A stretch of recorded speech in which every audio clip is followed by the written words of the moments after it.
فترة الجهوزية هي التغيير في جسم الطيور للتحضير للتكاثر. عندما تكون الطيور في حالة تكاثرها فإنها تستعد وتتجهز لتربية فروخها وهي في ذروة الخصوبة، ولديها مستويات الهرمونات المثلى للقيام بتربية الفراخ من الفقس للفطام. هذه المستويات الهرمونية مثالية لتكوين البيض والإخصاب، فضلا عن الأمومة للعناية بالفروخ لتكون قوية وسليمة.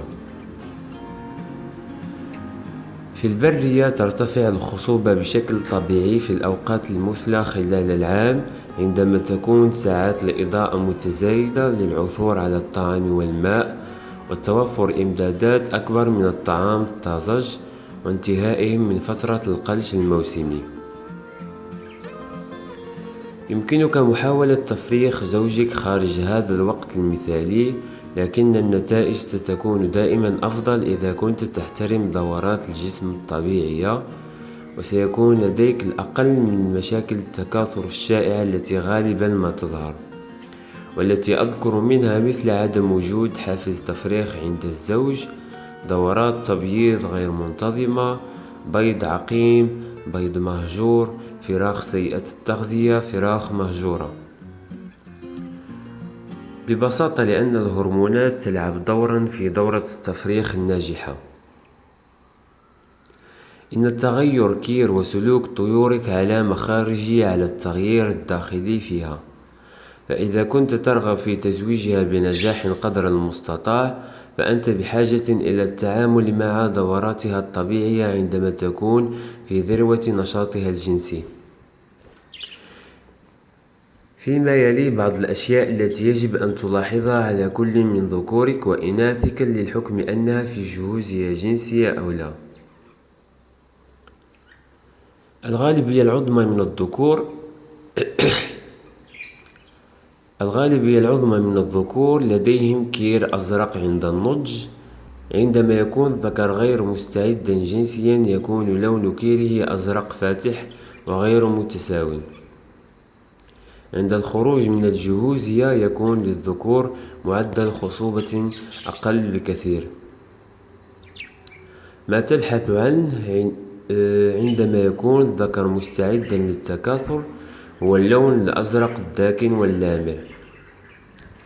عند أصحاب الأعين السوداء الصافية، اللاسوينغ، الإينو والمنقط المتنحي، عندما تكون في حالة التكاثر سيكون لون كيرها وردي أرجواني زاهٍ، خصوصا حول فتحتي الكير. هذا هو الشرط المثالي لتفريخهم بنجاح وخصوبة مضمونة. السلوك الملحوظ على الذكور هو أنه سيصبح أكثر صوتية، وسوف يغازل ويغني إلى أي طائر أو أي شيء يستمع إليه، ويبذل قصارى جهده لإثارة إعجاب رفقائه المحتملين ويتبرز على الذكور الآخرين. وسوف يتغير تلوين كيره اعتمادا على الطفرة كما ذكرنا سابقا.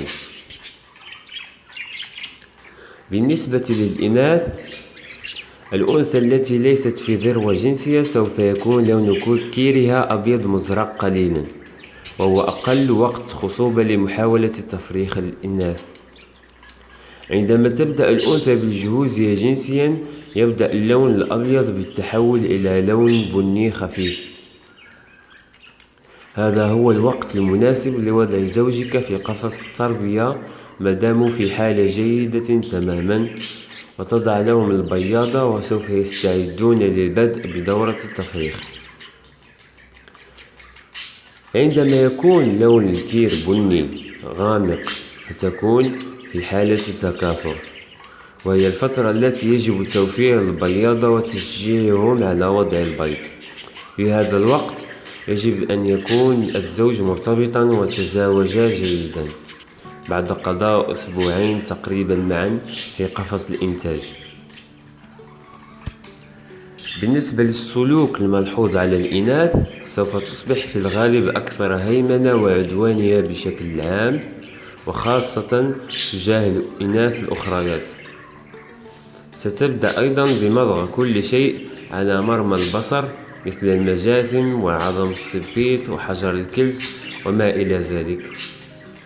وأيضا ستتغزل مع الذكور وتصبح أكثر صوتية، وتبدأ في البحث عن أماكن التعشيش المحتملة. وأيضا سيتغير لون كركرها للبني الأسمر الغامق. بعد مشاهدة هذا المقطع يمكن أن تشاهدوا المقطع الخاص بكيفية تنشيط وتشجيع الطيور على رفع ذروتها الجنسية.